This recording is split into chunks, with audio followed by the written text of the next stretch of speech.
දවසක් අවුරුදු 15ක් එකම ආයතනයක කැපවීමෙන් වැඩ කරපු සුනිල් එයාගේ ලොක්කා ළඟට ගියා.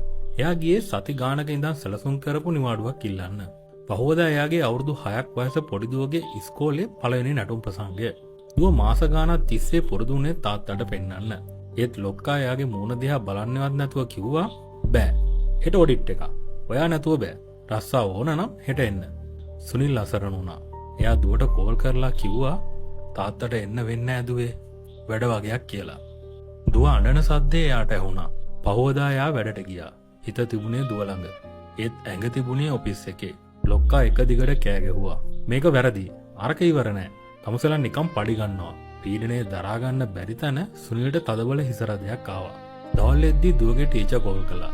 සුනිල් මහත්තයා දුව ස්ටේජ් එකට නගින්නේ නෑලු තාත්තා එනකල්. පොඩ්ඩක් එන්න බැරිද? සුනිල් ආයෙත් ලොක්කා ළඟට ගිහින් බැගෑපත් වුණා. සර්, පැයකට ගිහින් එන්නම්. ලොක්කා මේසෙට ගහලා කෑ ගැහුවා. යනවා නම් යනවා. ආයෙ එන්න එපා. තමුසලාගේ පවුලේ ප්‍රශ්න මට අදාළ නෑ. ඒ වචනත් එක්කම සුනිල්ගේ පපුව හිර වෙලා එයා එතනම ඇදගෙන වැටුණා.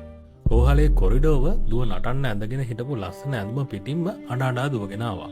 තාත්තේ නැගිටින්න මම නටලා පෙන්නන්නම් කියලා එයා තාත්තගේ පණ නැති ඇඟ බදාගෙන ඇඬුවා. ඒ වෙලාවෙම සුනිල්ගේ බිරිඳට ලොක්කගෙන් කෝල් එකක් ආවා. ඇය හිතුවා ලොක්කා කතා කරන්නේ කනගාටුව ප්‍රකාශ කරන්න කියලා. ඒත් ලොක්කා ඇහුවේ මිසිස් සුනිල් මට ආරංචි වුණා. කනගාටුයි. ඒත් සුනිල් ළඟ තිබුණ ඔෆිස් ලැප්ටොප් එකයි පාස්වර්ඩ් එකයි අදම එවන්න පුළුවන්ද? අපි හෙට වැඩ ටික කරගන්න ඕන. සුනිල් අවුරුදු 15ක් කැප කළ ආයතනයට එයා මැරලා පැයක් යන්න කලින් එයාව අමතක වුණා. එයාට ඕන උනේ ලැප්ටොප් එක විතරයි. ඒත් අර පොඩි දුවට එයාට එයාගේ මුළු ලෝකෙම නැති වුණා. රස්සාවක් කියන්නේ ජීවත් වෙන්න කරන දෙයක් මිසක් ජීවිතේම නෙමෙයි කියලා ඔයාට කවදාවත් හිතලා තියෙනවද? සමහර ලොක්කන්ගේ ටාගට් සහ ඩෙඩ්ලයින් නිසා අහිංසක මිනිසුන්ගේ හුස්ම ටික පවා හිරෙන බව ඔයා දන්නවද? ලොක්කෙක්ට ඔයා කියන්නේ තවත් එක සේවකයෙක් විතරයි.